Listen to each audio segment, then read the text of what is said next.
Ladies and gentlemen, welcome back to the analysis of YOLENO TV. I hope you're well from wherever you watch this channel.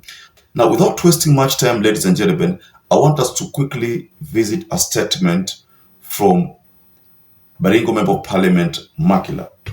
MURKOMEN in the highest level of incompetence of a minister, which is embarrassing the government.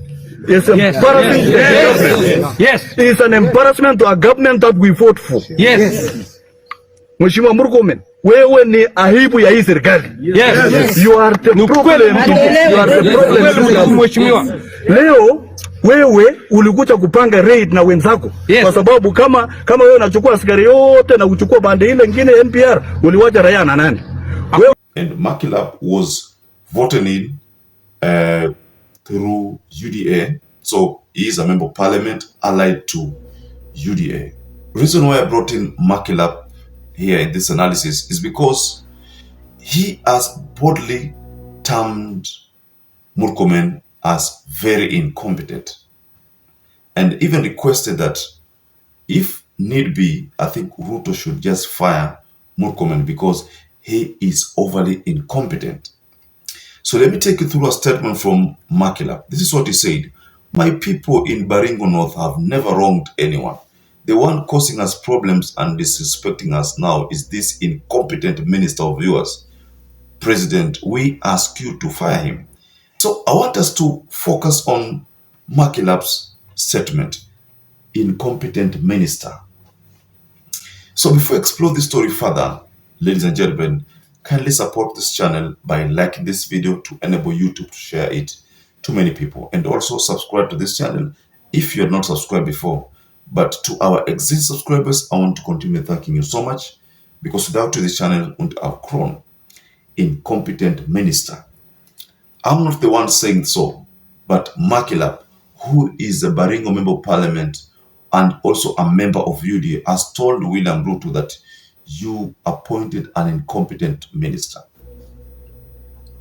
Now, if you look at the level of MURKOMEN, the CS for Interior, MURKOMEN has been on social media, many addresses, This is the main reason why Makila says this is a social media cabinet secretary who needs firing, A minister for such a department that is very crucial to the national building, very important to peace and security, should not be taking sides on social media. This is the main reason why Makila is telling us that the best that RUTO can do right now is just to fire MURKOMEN. He says it's not adding value to the government. I mean, according to Makila, again, it's as if some of the people who are going to bring down William Ruto indirectly are people like MURKOMEN, because the utterances they make do not conform to the Wananchi's demands. So he makes reckless statements that is according to Makila. And he went further to say, we want action, not careless statements from high-ranking officials who should know better. So I think this statement was just about the clash between Rift Valley leaders and national government officials. And this came at a time when security in BARINGO County is once again on the rise. And unarmed civilians. I believe the training of the police, we need to look at the curriculum of the police in this country. They have better ways of restraining a mob or even unarmed civilians like what happened in Angata Baragoi. It was unfortunate that the police used live bullets that end up killing innocent Kenyans who are just protesting as per the law, who are just wanted to be heard. It is very unfortunate that in this case of land dispute, lives had to be lost, and yet there are other mechanisms that can be done to ensure that justice is achieved. We expected the police, instead of using live bullets, to use even rubber bullets, to use water cannons, to use tear gas, but the police used the last resort of using a live bullet. So I think there's some kind of blame game, and there's a statement that MURKOMEN released. I think the reference, how he referred to those leaders, could have been the main reason why they were not happy. You see, he referred to those as old, outdated banditry, methods. Pesa ya barabara inaenda wapi? Pesa ya mashule inaenda wapi?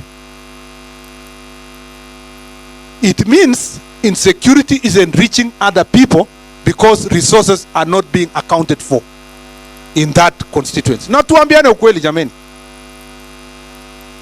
Insecurity is enriching those who want to be rich to punish the poor in marginalized areas. And that is the case in Samburu. That is the case in Baringo. That is the case in Turkana. That is the case in West Pokot. That is the case in Marsabit. That is the case in Isiolo. We were marginalized by administrations in the past. Now there is decentralized money through county and NGCDF.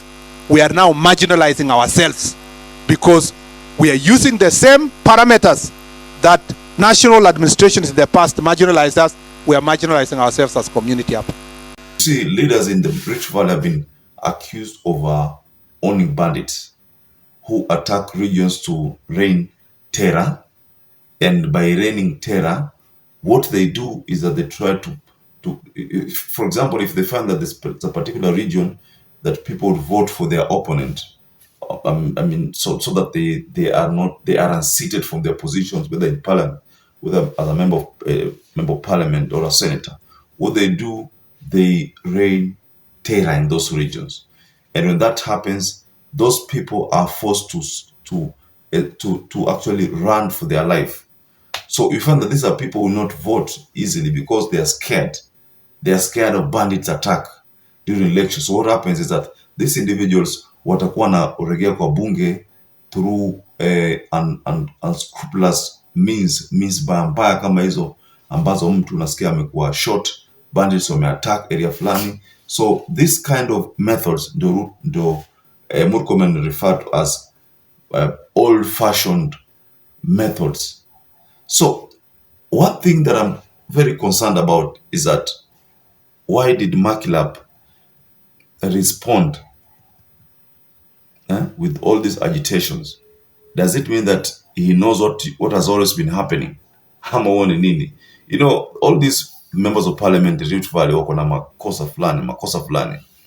And the only way for you to know the truth ni ukisharusha mawe kwa msitu, ndio utapata kwamba wale wanyama waliokuwa msitu wamejificha watatoka, kwa sababu umeleta disturbance pale. So kitu ambacho Murkomen alifanya, alipeleka disturbance pale kwa Rift Valley, akapeana statement ambayo haifai kwao wale, na kama wale wanadhalilishwa according to them.